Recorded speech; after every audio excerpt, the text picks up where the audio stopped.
Smart FM. Smart Career. Dalam menjalani sebuah proses, tentu saja itu merupakan bukan hal yang mudah. Karena banyak hal yang harus dilakukan, banyak hal yang harus difikirkan. Belum lagi waktu yang lama, itu tentu akan menguji kesabaran para pebisnis yang menekuni di bidangnya.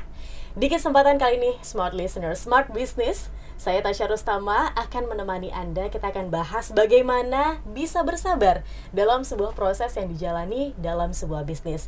Bersama dengan Swan Kumarga atau akrab disapa dengan Oma Swan. Beliau adalah founder dari Dapur Solo. Halo Oma. Halo, saya panggilnya apa? Tasya. Tasya, halo Tasya. Halo, Oma. Apa kabar? Kabar baik terus ya? Kabar pastinya. baik terus pastinya. Oma gimana kabarnya? Baik dan sehat. Sehat selalu ya. Sehat selalu. Karena ini luar biasa Oma. Kalau melihat bagaimana perjalanan dari Dapur Solo yang udah lama dan mulai dari hal yang kecil, ya, dari garasi rumah. betul. Ini kan tentu prosesnya nggak mudah ya Oma ya. Ya. Mungkin sedikit Oma boleh diceritakan begitu ya. Gimana sih Oma menjalani proses yang ini panjang sekali sampai dengan sekarang? Ya. Kalau flashback proses dimulai kurang lebih tahun 85, 86, 87 lah.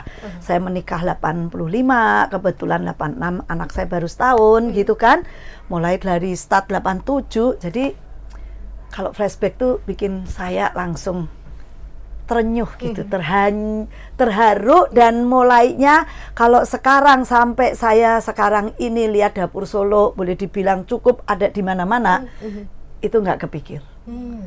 Tapi awalnya itu sederhana. Saya mulai dari garasi rumah, cuman jualan sederhana, rujak. Bener. Kenapa rujak? Itu cuman kepikir gini waktu itu. Saya nganggur, tapi saya harus di rumah karena jaga anak, sedangkan saya hobinya makan rujak. Jadi daripada saya harus beli rujak tiap hari, waktu itu 300.000, gaji suami saya akhirnya kepotong nanti buat rujak, tiap hari itu saya harus makan rujak. Jadi kepikir idenya, udahlah saya mau kerja yang di rumah bisa jaga anak apa, dan hobi saya makan rujak. Itulah kepikir, udah jualan rujak aja. Karena modalnya itu nggak mahal. Waktu itu cuman modal puluhan ribu, mau ulekan sudah ada, cobek pastinya ada, cuman beli buah dan gula Jawa, cabai. Simpel kan? Itulah yang dimulai. Karena juga modalnya memang pas-pasan. Jadi awalnya itu. Oke. Tapi ketika menjalani prosesnya sampai dengan sekarang begitu ya Oma, apakah terfikir bahwa aku harus bikin usaha ini jadi lebih besar atau seperti apa saat itu? Pasti. Awal waktu saya jualan, saya cuma mikir yang penting rujak saya tiap hari laku. Tiap hari laku. Udah, lakunya berapa? Ya bisa cukup buat jajan, itu aja. Jadi jangan terlalu mikir, oh saya nggak kepikir kok bakalan punya rumah makan. Jadi intinya kalau mau ngerjain sesuatu, mikir aja kerjaan yang saya kerjain ini laku dari hari ke hari. Pertama lakunya berapa? 2 bungkus, 3 bungkus, sampai akhirnya 5 bungkus, 10 bungkus. Jadi itu awalnya. Mikir ratusan bungkus enggak. Tapi pada saat day to day-nya dari hari tadi yang kita harus bersabar dalam proses, ya itu memang harus sabar.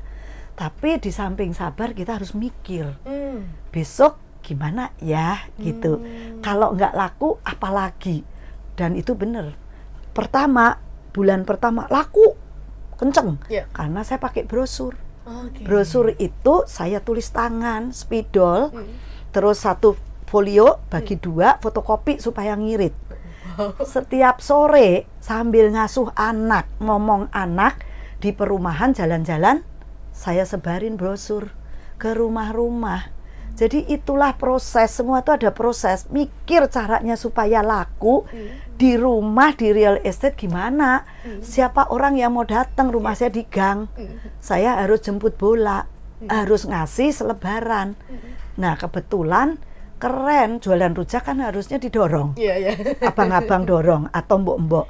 Saya jualannya pakai telepon. Karena kebetulan di garasi, di rumah itu kan rumah inventaris, pinjaman dari perusahaan suami saya. Dikasih telepon Telkom 021. Jadi gampang, orang pesen telepon aja. Ada mau rujak telepon aja loh. Simple, mau rujak telepon aja. Responnya begitu terima brosur, besoknya saya ditelepon jualan rujak. Kan mana ada jualan rujak pakai telepon pada saat itu. Nah, kita harus punya terobosan-terobosan unik. Nah, akhirnya siapa yang beli? Ya pastinya tetangga-tetangga. Karena saya edarinya brosur sekitar lingkungan rumah. Bukan saya edarin brosur ke Radio Sonora, rumah saya di Sunter, kan enggak. Smart FM gitu kan enggak. Jadi ya saya edarinya tetangga, radius 100-200 meter. Itu dulu. Lama-lama, oh ada responnya. Jadi bikin rujaknya, terus habis selesai kita anter naik sepeda ontel. Jadi waktu itu saya masih pakai sepeda yang di depannya ada keranjang. Saya ingat sekali, makanya aduh itu memori gitu. Nah awalnya dari situ. Makin lama juga sebulan cukup radius 100-200 ya, orang nggak mungkin tiap hari makan rujak, bosen. Nah sepi lagi. Nah pada saat sepi kita mikir lagi, apalagi ya radiusnya saya tambahin. Kalau dulu sampai 300 meter, sekarang 500 sampai 1 kilo. Jalan ngajak main anaknya udah mulai jauh ya? Jauh gitu loh. Itu proses yang kita itu harus mikir dan kita juga harus lakukan. Nggak mungkin kita cuma duduk supaya tiba-tiba duit masuk, nggak mungkin. Jadi selain ada kesabaran di situ, tapi juga ada bagaimana inovasi begitu ya Oma? Ya, inovasinya ya sesuai dengan lapangan. Dan itu kita nggak bisa harus, oh kalau gitu saya akan ikutin kayak Oma. Belum tentu, tiap masa itu ada satu kesulitan, ada satu keunikannya. Gitu. Jadi ya itu, radius 1 kilo, terus laku. Akhirnya pada saat titik tertentu, berapa bulan, 6 bulan, itu stuck. Usaha kalau yang kecil, merintis dari garasi, dari tempat yang kita nggak punya, yang istilahnya bukan tempat proper, itu pasti ada tantangannya. Nah di situ kita harus jangan putus asa untuk menghadapi tantangan itu. Harus mikir terus gitu. Nah akhirnya yang menjadi tantangan dan juga hambatan begitu ya, Oma. Selain sebagai seorang perempuan, kan mengasuh anak juga, usahanya juga harus jalan, terus juga harus mikir bagaimana ya inovasinya harus dilakukan. Apa yang bisa membuat Oma sebagai businesswoman bisa menjalani itu semua dan akhirnya bisa sampai di titik ini? Kalau dibilang businesswoman nggak kepikir ya, tapi karena panutan orang tua saya memang pedagang. Pedagang kelontong, mungkin darah yang ngalirnya juga pastinya lihat orang tua. Tapi kepikir businesswoman enggak. Cuman ya itulah, dari sederhana, apa yang ada kita lakukan, terus kita tekunin dan kita usahakan supaya maju. Tiba-tiba nggak lama juga loh, tantangannya juga ada lagi loh. Kemarin waktu tadi saya bilang begitu udah 6 bulan sepi, saya harus berpikir lagi. Musim hujan lagi, siapa yang mau makan rujak hujan gitu kan. Akhirnya mikir, oh kalau begitu saya harus bikin satu lagi yang setiap orang butuh apa. Nah kepikir gado-gado, kan sekalian itu rujak gado-gado itu kan kayak saudara kembar. Jadi akhirnya buat gado-gado. Terus belajar juga, saya kan nggak suka makan gado-gado, jadi mesti belajar dari tukang gado-gado yang di pinggir jalan. Oh bikin gado-gado begini, nah kita tiru begitu. Tapi kan setiap orang boleh. Di Jakarta ini siapa sih usaha yang nggak ada yang niru, tapi bagaimana meniru dan kita bisa berhasil atau bisa laku lah. Jangan berhasil dulu, laku itu yang susah. Dan tadi tantangan ya, sebagai ibu bagaimana saya harus ngasuh anak, nyusuin, ngasih makan dan juga jualan. Itu benar-benar membagi waktunya ya, kita harus smart seperti Smart FM. Jadi pada saat anak tidur ya kita kerja. Pada saat anak lagi mesti waktunya nyusu atau waktunya ngasih makan, sekolah itu kita sudah atur. Sekolah ya kita harus anter. Jadi fungsi seorang ibu bahwa rumah tangga, ngatur suami dan anak, memberi makan anak, masak, itu benar-benar sama kerja nggak mudah. Iya. Tidak mudah. Baik, ada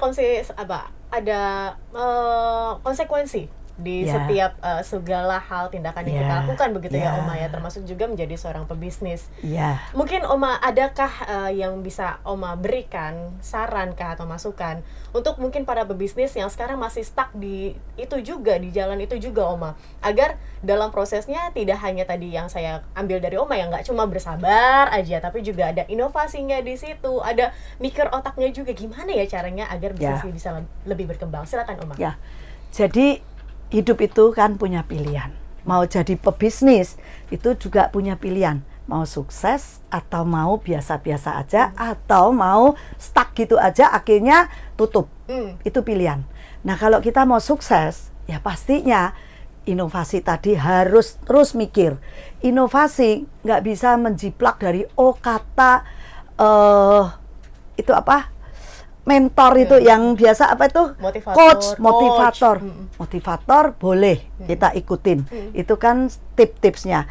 Tapi yang paling harus kita tahu ya di lapangan itu sendiri kesulitan dan apa peluang itu kita nggak bisa temukan. Bahkan pada saat nanti orang yang mau bisnis, Ma aku perlu ini. Enggak, itu harus dicari dan diciptakan sendiri peluang itu. Jadi jangan ikut-ikutan.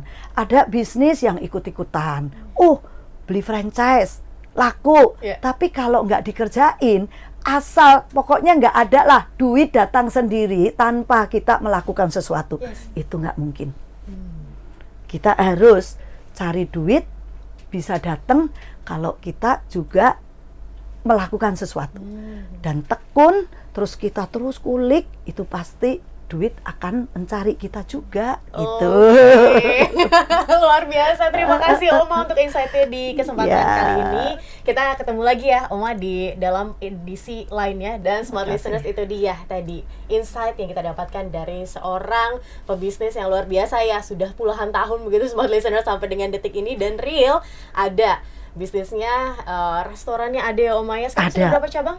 Sekarang kalau nggak salah saya sampai nggak ngitung ya, 50-an. Wow, 50-an. Jadi masih eksis dari tahun 88 sampai sekarang. Dari garasi rumah sekarang sudah jadi restoran yang 50 cabang kurang lebih ada. Seorang Oma Swan, beliau adalah founder Dapur Solo. Kita ketemu lagi di dalam podcast edisi lainnya dan pastikan Anda ikuti edisi-edisi yang lain. Dan akhir kata, saya Tasya Rustama dan Oma Swan Kumarga, kami pamit undur diri. Terima kasih dan sampai jumpa. Smart FM. Smart Career. Make your future better.